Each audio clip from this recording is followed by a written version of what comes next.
Assalamualaikum warahmatullahi wabarakatuh. Perkenalkan, nama saya Nurul Sakila Inayana dengan NIM 230311431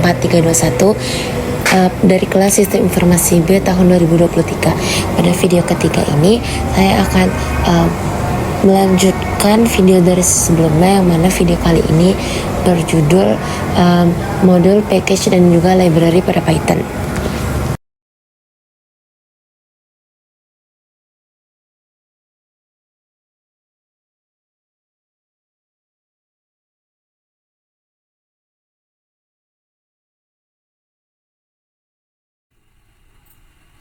Oke, bismillahirrahmanirrahim. Assalamualaikum warahmatullahi wabarakatuh. Di video kali ini saya akan menerangkan praktikum data mining pertemuan ketiga yang isinya adalah modul, package, library pada Python. Di sini saya akan jelaskan terlebih dahulu apa itu modul, package, library, serta perbedaan di antara ketiganya. Yang pertama, modul adalah sebuah file yang isinya berupa sekumpulan kode fungsi dan global variabel yang disimpan dalam ekstensi .py di sini. Kemudian ada package, yaitu sekumpulan modul yang memiliki konstruktur underscore init dalam satu folder. Jadi kita basis package itu berada dalam satu folder. Kemudian di sini ada library, yaitu gabungan dari package dan modul yang memiliki fungsionalitas saling berkaitan. Tujuannya untuk mempermudah kita dalam membuat suatu program. Secara analoginya, kita bisa mengibaratkan modul itu adalah sebagai jari, package itu adalah tangan, dan library adalah lengan di sini. Jadi, namun pada kenyataannya ada beberapa yang dari library ini kita langsung buat modul. Jadi package-nya itu terlewatkan. Oke. Sebelum saya masuk ke materinya, perlu saya jelaskan di sini, untuk membuat modul kita buat menggunakan new. Misalkan di sini di Jupyter, new Python. Di sini kita tuliskan nama modulnya. Oke. Kemudian kita isikan modulnya berisi fungsi-fungsi yang kita inginkan dan kita download as Python di sini .py. Nanti akan tersimpan di directory di laptop kita. Oke. Di sini saya sudah buat untuk contohnya. Kemudian untuk teman-teman yang biasanya terkendala di Jupyter, itu sebenarnya ada alternatif menggunakan Google Collaboratory di sini. Ini harus diinstal terlebih dahulu.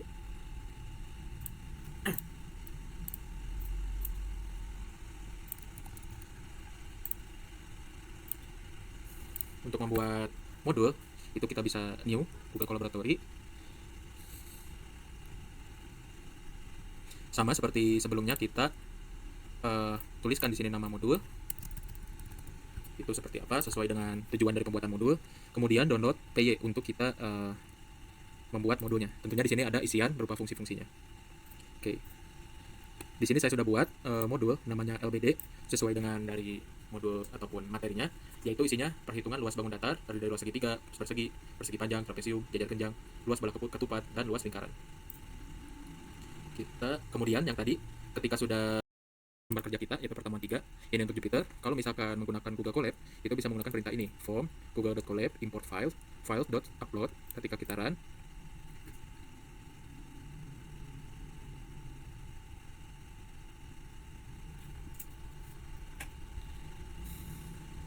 oke, ketika kita run, maka akan muncul choose file di sini. Kita bisa pilih, misalkan tadi tlbd.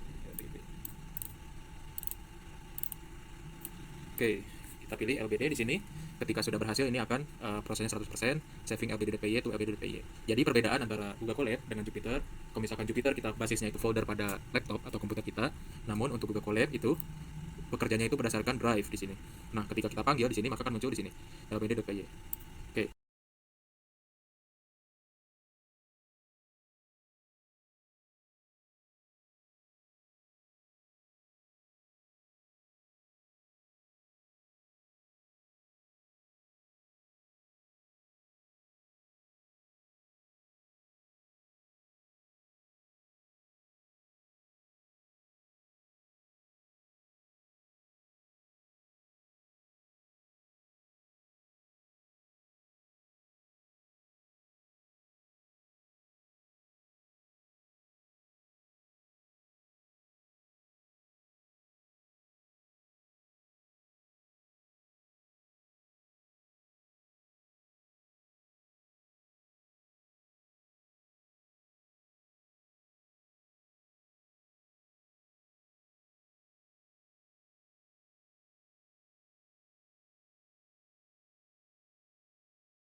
import, nama modulnya kita tuliskan. Kemudian untuk memanggil fungsinya, kita tuliskan nama modul dot fungsi parameternya. Parameter di sini berarti inputannya dari fungsi tersebut. Atau kita bisa buat kode dari modulnya, import nama modul s kode. Di sini berarti kita panggilnya kode dot fungsi parameter. Kita lihat, ini berlaku untuk Jupyter dan Google Colab. Misalkan tadi kita sudah buat nama modul dengan nama LBD di sini. Oke, kita akan panggil fungsi luas segitiga yang ada pada LBD yang didefinisikan sebagai ls. Kita tulis lbd.ls. Jadi kita tuliskan dulu nama modulnya, kemudian nama fungsinya, kemudian tentunya kita inputkan parameternya. Di sini ada alas, saya tentukan di sini 1, dan tinggi itu saya tentukan 3. Maka akan dihitung dari fungsi ls ini hasilnya adalah 1,5. Kemudian yang cara kedua, kita bisa membuat kode untuk modul tersebut. Misalkan import lbd sl, berarti untuk memanggil modul tersebut kita cukup tuliskan l dot nama fungsinya di sini ls, misalkan kasusnya sama, alasnya 1, tingginya 3, itu perhitungannya 1,5. Oke. Ini berlaku untuk Jupyter dan Google Colab ya. Jadi silahkan dicoba. Kemudian kita masuk ke memanggil modul pada fungsi. Jadi di sini kalau kita lihat sebelumnya kita di sini import modulnya, tapi kita di sini mengimport fungsi yang ada pada modul. Jadi kita bisa tuliskan form nama modul import fungsinya apa. Berarti untuk kita manggilnya itu bisa menggunakan fungsi parameternya saja tanpa nama modul sebelumnya. Atau sama seperti modul pada langkah sebelumnya, itu kita juga bisa menggunakan kode untuk fungsi. Jadi kita tambahkan s kode. Jadi kita memanggilnya cukup dengan kodenya saja, kemudian diikuti parameternya atau inputnya. Oke, misalkan di sini saya akan memanggil fungsi luas persegi yang didefinisikan sebagai LP yang ada pada modul LBD. Jadi bisa dituliskan form LBD import LP. Maka di sini kita cukup menuliskan nama fungsinya saja. LP, misalkan di sini parameternya sisi ya. Saya contohkan sisinya itu 5, maka luas persegi dengan sisi 5 itu hasilnya adalah 25. Atau yang cara kedua kita bisa memberi kode untuk fungsinya. Misalkan kodenya itu adalah L. Jadi kita tinggal memanggilnya L5, maka hasilnya 25. Itu untuk fungsi pemanggilan satu fungsi pada modul. Bagaimana ketika fungsinya lebih dari satu? Misalkan ada 2, jadi kita tuliskan form nama modul import fungsi 1, berarti nama fungsi yang pertama, koma fungsi yang kedua. Nah, jadi kita bisa panggil fungsi tersebut dan parameternya. Kita contohkan di sini, saya akan memanggil luas segitiga dan luas persegi pada modul LBD. Jadi kita bisa tuliskan form LBD import ls, LP di sini. Kita coba demonstrasikan.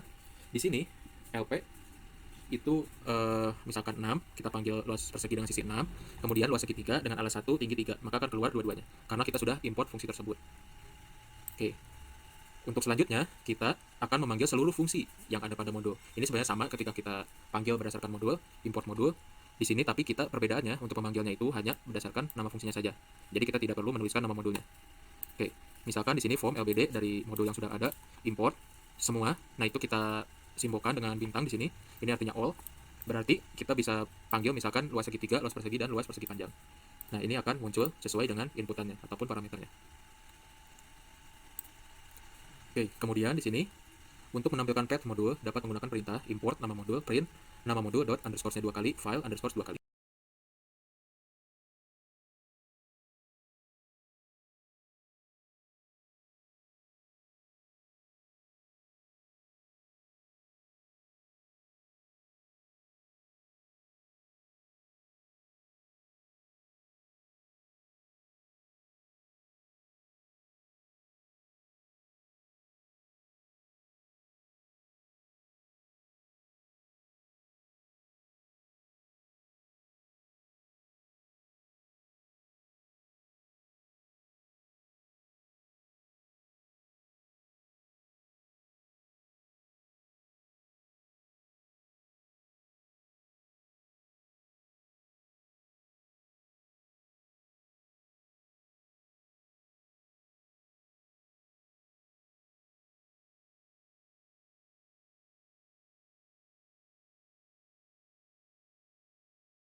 Sebelumnya, dalam pembuatan package di Python, kita harus menyertakan file dengan nama _2 kali init _2 kali .py untuk memberikan informasi bahwa direktori tersebut adalah paket atau package yang berisi modul-modul.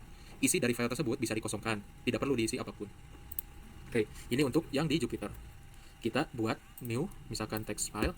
Di sini karena saya sudah ada, kita hapus dulu.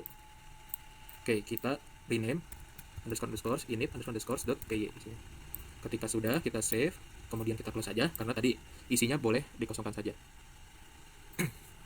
Oke, berbeda ketika kita bekerja di Google Colab, karena Google Colab itu basisnya Drive, kita harus import drive-nya, karena di sini ketika Google Colab itu drive lokal dari Colab-nya di sini.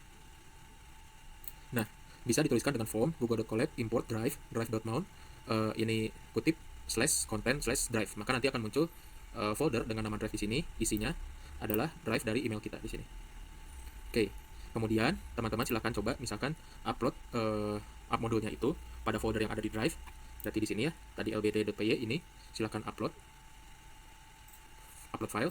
Nah, untuk membacanya di sini kita menggunakan import sys di sini. Import sys, kemudian sys.path.append, kita tinggal kopikan saja foldernya di sini. Copy path dari foldernya. Misalkan ini saya hapus dulu. Nah, akan muncul seperti ini. Nanti untuk pemanggilan di Google Colab tinggal kita tuliskan import fungsi ataupun modulnya, sama seperti sebelumnya. Nah, berbeda ketika kita di Jupyter, kita buat form. Di sini kita tuliskan nama foldernya, kemudian import modulnya di sini. Oke. Untuk pemanggilannya masih sama. Ketika kita importnya adalah modul, maka kita panggil fungsinya harus dituliskan nama modulnya terlebih dahulu, lbd.ls misalkan. Nah, untuk pemanggilan berdasarkan fungsi, berarti kita tuliskan form, nama package atau nama foldernya, nama modul, import fungsinya, nama fungsinya di sini.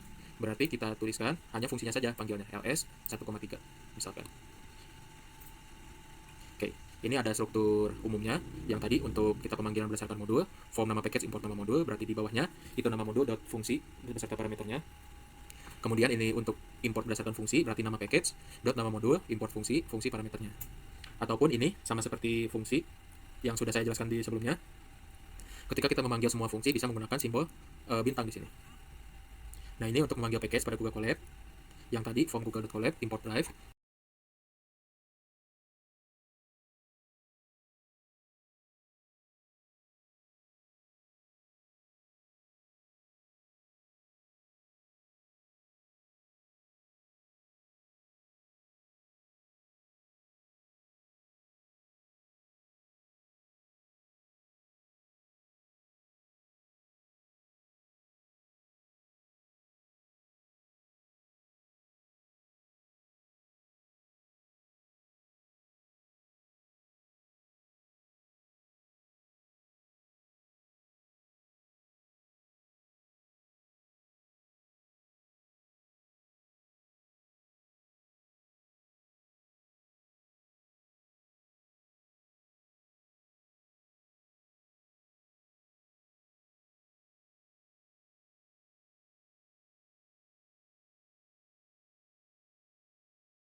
Kemudian import sys.path.append drive.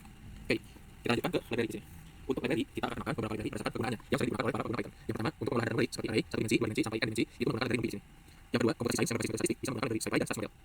Kemudian pengolahan analisa data seperti Microsoft Excel, Google Spreadsheet, ini hubungan dengan import data nanti menggunakan Excel, itu dapat menggunakan library Pandas, Specular, dan Mobil. Kemudian visualisasi data dapat menggunakan library Matplotlib, Seaborn, Log9, Alped, MyFi, Pocket, Plotly, dan lain-lain. Selanjutnya, untuk custom machine learning bisa menggunakan scikit-learn, XGBoost, LikeDDM, CatBoost, PyCaret, dan lain-lain. Dan yang terakhir, tahapan advanced machine learning yaitu deep learning, itu bisa menggunakan library kelas, TensorFlow, PyTorch, Aave, dan lain-lain. Oke, ini beberapa web dari library, ini ada beberapa, misalkan saya coba ini Pandas.py. Nah, di sini kalau misalkan teman-teman ingin melihat apa saja yang diisi oleh library Pandas itu, bisa klik documentation, kemudian create version. Oke, kita tunggu sebentar.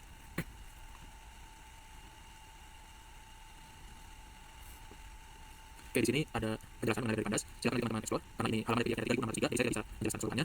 Hanya saja nanti saya akan kenalkan bagaimana cara menggunakan Pandas di Python. Nah, ini silakan teman-teman explore. Oke, kita masuk ke contoh yang pertama. Kita misalkan panggil library Maths yang sudah ada di Python-nya, kemudian sekarang kita print nilai konstan pi. Nah, ini terlihat ada kutip, artinya ini adalah sebuah kalimat, maths.pi, artinya kita akan memanggil fungsi pi yang ada pada maths di sini. Maka akan muncul outputnya nilai konstan pi itu 3,14 dan sebagainya. Satu lagi kita tentukan untuk library getTime di sini. Untuk getTime, misalkan print, kita buat kalimat tanggal dan waktu sekarang. Kita tuliskan getTime.now, belum. Ketika kita run, maka akan muncul waktu sekarang. Kalau misalkan lihat di komputer saya atau laptop saya, itu 929, detik 2 dengan tanggalnya 15 Oktober 2021. Oke. Kemudian kita masuk ke salah satu library, kita akan itu Pandas di sini. Kita untuk teman-teman yang belum terinstall Pandas bisa menggunakan ini, karena seru install Pandas.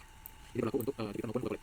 Kalau berhasil, ini ada requirement research satisfied. Ini berarti sebenarnya saya sudah terinstall Pandas di sini. Oke, untuk pemanggilannya misalkan kita import Pandas SPD. Artinya nanti selanjutnya untuk pemanggilan Pandas kita hanya menggunakan kode saja. Oke, yang pertama bayangkan di sini data frame, saya simpan di PDF, itu pd data frame kurung, kemudian global karena di sini ada beberapa keys di sini, karena di sini kita bisa sendiri. Nama, misalkan ini sama saja namanya, silakan teman-teman sendiri. Kemudian usia, diingat bahwa urutan dari Python itu diawali dari 0, jadi jangan sampai bingung ketika kenapa data pertama itu disibukkan dengan 0, karena ya itu urutan dari Python itu diawali dari angka 0. Oke, bagaimana kita untuk memanggil si keys? Nah, dari dicari tentunya kita panggilkan berdasarkan namanya di sini. Misalkan saya panggil dari df usia, nah kita tuliskan sini fungsiku x, maka muncul data dari usia dengan urutan x. Untuk misalkan saya ingin melihat langsung dari usia, bisa tuliskan df fungsiku x buat next kurung, maka muncul outputnya adalah usia dengan nilai di sini. Atau kita bisa menggunakan display di sini, nanti akan muncul beberapa ukuran pemusatan atau penyebaran pada data. Kenapa di sini yang muncul hanya x saja? Karena di sini yang bersifat numerik itu hanya x saja, yang lainnya cuma nen sama usia, nen dan selama ini itu adalah sifat string. Karena di sini hubungannya dengan ukuran pemusatan penyebaran, jadi yang muncul hanya data yang sifatnya numerik. Oke, maka selanjutnya kita coba.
Misalkan inputkan data di bawah ini pada Microsoft Excel, kemudian simpan pada direktori yang diinginkan. Ada status, misalkan ada DP, ada pekerjaan, tenor, pendidikan, penghasilan, dan tabungan. Silakan diinputkan, kemudian simpan, ingat baik-baik direktorinya. Kita akan panggil data ini, misalkan saya simpan dalam suatu variabel namanya kredit. Nah, kita panggilnya menggunakan pd panas dot create underscore excel. Kemudian kita kopikan direktori dari data tersebut, tentunya diakhiri dengan nama file tanpa spasi dot extension xxx. Dan yang perlu diperhatikan yaitu penggunaan atau penulisan garis kiri biasanya ketika kita copy di direktorinya itu garis kirinya itu panjang seperti ini, tapi yang berwarna. Jadi harus dibenarkan terlebih dahulu untuk garis kirinya. Oke, ketika sudah berhasil kita coba print kredit ini, maka akan muncul data ini.